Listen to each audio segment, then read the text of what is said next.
మీకు పసుపు రంగు సూపర్ గా ఉంటుంది. ఇదిగోండి, ఈ చుడిదాన్ని వేసుకోండి. చుడీదారా? ఇది ఓణి అండి. నేను మెటీరియల్ గా కొనిచ్చాను, తను ఓణిగా కుట్టుకుంది. మీకు ఓణి చాలా బాగుంటుంది. మీ సెలెక్షన్ కూడా చాలా బాగుంది. థ్యాంక్స్. కళ్యాణ్, డ్రెస్ మార్చుకోవాలి. మార్చుకోండి. అది కాదు, ప్రైవసీ. ఓ సారీ, మర్చిపోయాను.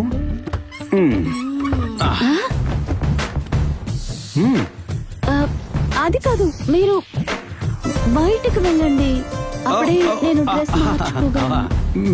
మీరు డ్రెస్ చేంజ్ చేయాలంటే నేను బయట ఉండాలి కదా. నేను బయట ఉంటాను.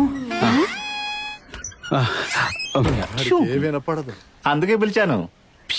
యమధర్మ, నేను లోపల తాళం చెవి మర్చిపోయి వచ్చాను, వెళ్ళి తీసుకురమ్మంటావా? ఏమయ్యా, ఇంకాసేపట్లో నీ శవాన్నే తీయబోతున్నారు, అలాంటిది నీకు తాళం చెవి కావాల్సి వచ్చిందా? నువ్వు చచ్చిపోయావు.